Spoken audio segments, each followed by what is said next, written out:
What's up, Eagles Nation? What's going on, NFL world? How you doing, Division Rivals? This is Steven Hyder with Gate City Sports Channel where the cerebral NFL fan comes for about 10 minutes of daily content. All right, y'all, today's topic, as requested, a lot of you guys have been requesting I do this. We're going to talk about every one of Jalen Hurts' 9 fumbles on the 2020 season, and we'll go over the 2 that in particular he lost. So, let me just start off with a very blanketed statement here.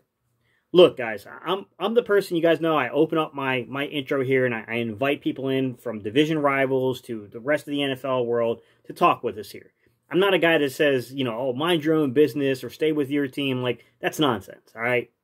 But at the same time, I'm no fool either, guys. I'm military trained. I've played, you know, football myself. I've coached. I've scouted. I've done a lot here, man.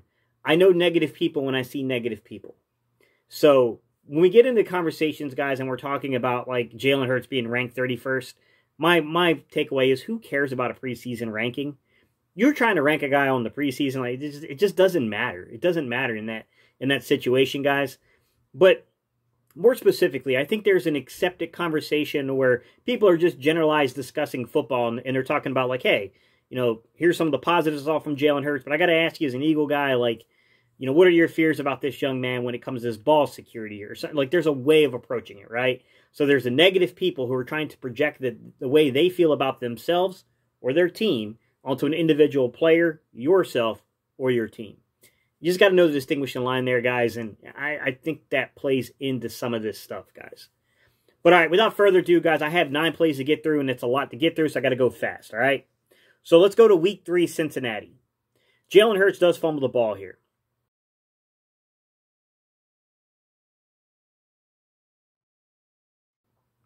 It's a read option. To me, it looks like it's a read option fumble. And if you really slow the film down and you really take a look at what happened, it looks like to me as if Jalen Hurts is trying to pull the ball away from Miles Sanders. And then that's where the mistake occurs here, guys.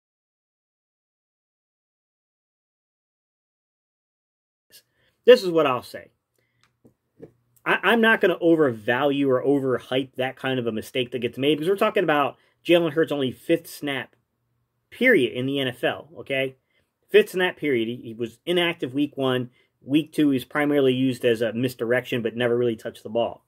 And this is only the 2nd time that he handled the ball in an NFL game when this mistake occurred. I'm not overly concerned about that, guys. The next example comes from week 4, San Francisco game, guys.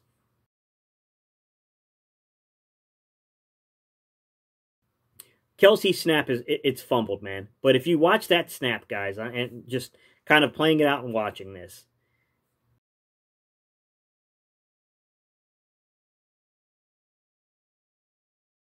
that's a difficult snap to handle, guys. I mean, Jason Kelsey could make an incredible pitcher, apparently, because that's one heck of a curveball on that snap, guys. I mean, just look at the way it rounds itself around here, guys. Like, that's a difficult ball to handle. I mean, look, we can sit here and say, like, yeah, you still got to handle the ball. I get it. You're still talking about a guy that's not working constantly with Jason Kelsey. There's going to be issues there with chemistry. I guess my takeaway point here, guys, if you're asking me honestly, is that a play like this can be cleaned up by just reps between 2 players, right? I think this is more so just an unfamiliarity between players more than some kind of over justification for saying that this guy's just completely mistake prone, in my opinion. I think there's a little difference here.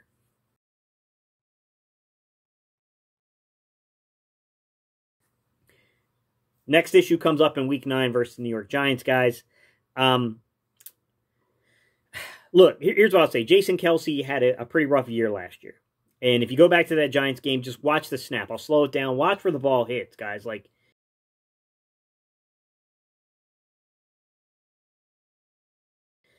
it's basically one-hopping the ball to Jalen Hurts. Like, I mean, look, in an ideal situation, would you want him to grab that ball and scoop it up and be able to adjust and react to that? Yes, but I mean, at the same time, like, let's not overreact to this because it turned into an 11-yard play from Miles Sanders. Horrible snap. Once again, goes back to the point I made about the San Francisco game, guys. This is a chemistry issue between your center and your quarterback. I'm just being upward. I'm being honest. I'm showing you guys it's not like I'm skewing anything here, guys. Next mistake. This is the first mistake that happens as a starting quarterback.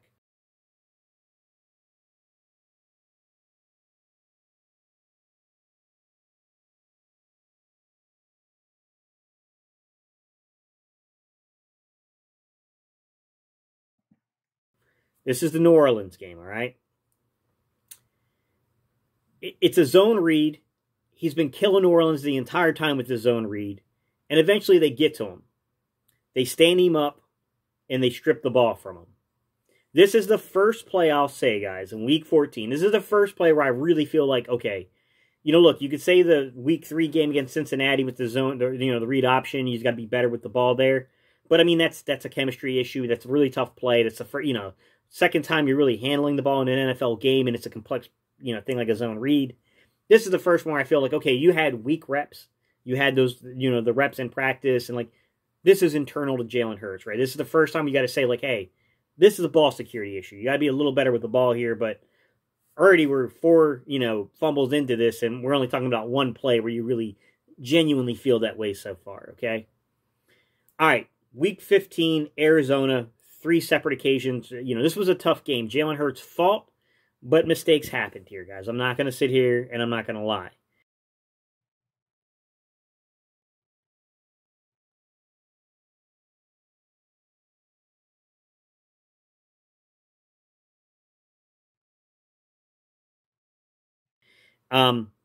The first one happens on a bang-bang play, and it's fumbled out of bounds. Now, I will say this. Look, they ruled it a fumble. I don't remember all the replay cameras and what they showed, but I can tell you that just watching the All-22 angle on this looks like a pretty close play to whether it really was or was not a fumble. I don't remember the particulars of the game angle, guys, but, I mean, look, things happen in games. We know that. I get it. He was struggling in this game. There's no doubt about it. Even though his passing numbers and things like that, there were positive elements to the game, there were also struggles. The second one happens.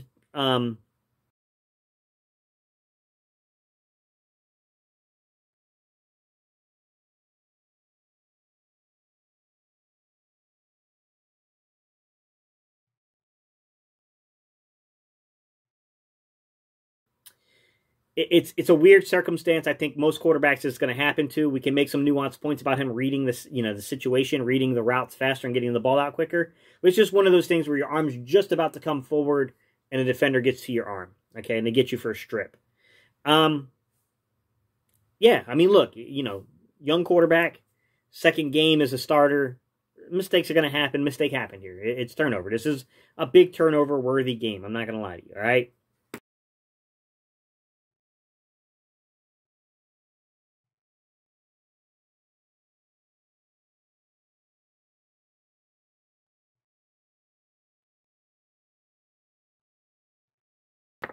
The third incident that is happening in the Arizona game is the Hassan Riddick strip sack on him.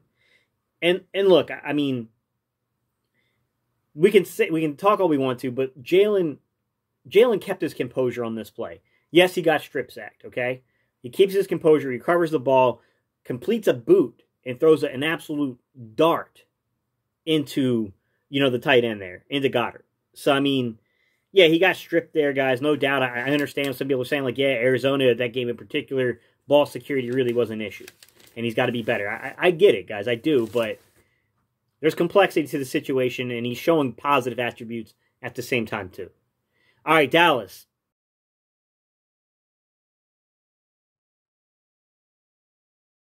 Two separate times in Dallas, guys. So, first 3 career starts, he did have a turnover coming from him mishandling the ball all 3 times. I get it. Some of these are difficult, though, just like the Jordan Mailata strip sack one, guys. Jordan Mailata got beat bad, guys. He got beat really, really bad with a stab and kind of like a swim move.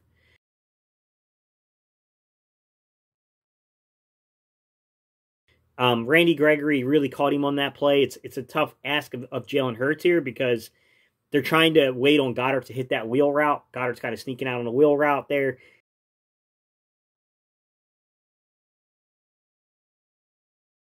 They're trying to work that ball in there. He's not expecting Jordan Mailata to get beat this badly.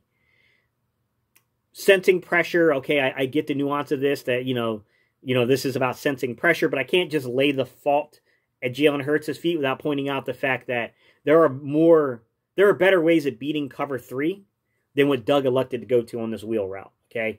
You could have easily manipulated the safety with a dig route or something and then worked to post him behind the safety, something that would have been a quicker read and an easy strike in the end zone. Some of this comes down to Doug, too, in the play calling. Like, it's, yes, guys, it's any of these situations, there's plenty of things to take away from it, all right?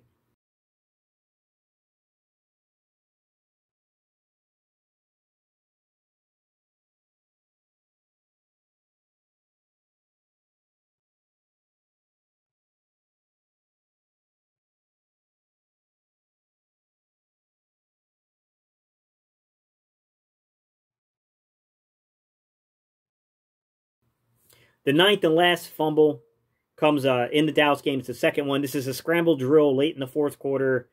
At this point, guys, let's just be real, man. He's scrambling for his life. We were really injured on the line, guys. I mean, we were down. You know, look, Lane Johnson, I think, ends up leaving that game. Then they bring in Jack Driscoll. Jack Driscoll ends up leaving the game. And then we're down to Brett Toth out at right tackle.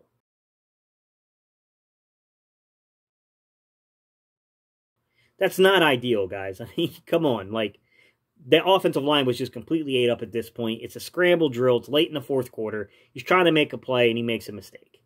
Yeah, look, I'll give you concluding thoughts here, guys. Yes, he's got to be better. Absolutely. But if you're asking me, as an Eagle fan, as a guy that has coached quarterbacks, as a guy that, you know, understands the play at a very, very intimate level when it comes to quarterback play, am I concerned about his turnovers? Like, no, not really. Like, not from this short of a sample size. I'm not saying that he won't have these issues going forward. I'm saying this is incredibly difficult task to judge, okay? Number one, I heard some of the stats that were given about, like, every 15 plays he had a fumble. Yeah, man, but you're talking about coming in and out of games. If you go from week 13 in Green Bay and you kick that through 17 when he's taking the majority of snaps as a quarterback, 4 of those games being the starting quarterback, then the rate really works its way out to like once every 50 snaps. So, yes, still mistake prone, not as bad as people were making it sound. That's because they're using very short, limited window size where you're bringing a guy in to do some trick play stuff, and there's a lot of disruption with timing and experience between players and that player in particular. There's a lot of complexity here, guys, that's not being talked about in a lot of the justifications that are being given. But all right, guys, that's my thoughts here. I'm more concerned about getting this young man to stay on time within the offense, right? Making sure he knows what the defense is bringing to him and knowing where his outlets are, his hot reads, knowing how to get through past like a high-lowing situation where you're trying to high-low a corner or a safety or a hook defender, and instead you're trying to get out to a more, you know, full field 3-4 read progression. I'm more so concerned about those things than I am this narrative around the fumbles, guys, personally. All right, y'all, leave your comments down below. I appreciate y'all tuning in. Don't forget to support the channel. In order to do that, guys, you can buy me a cup of coffee. Links in the description below. Also, don't forget to like and comment on the video, guys. It's what spikes the algorithm and gets it suggested to other people. And last but not least, guys, don't forget to hit that subscribe button. I'd love to add you to the community. This is a community where we talk about advanced analytics. We talk film. We dive into the deeper, more difficult discussions, guys. All right, y'all. I appreciate y'all tuning in, and I will see y'all on the next video.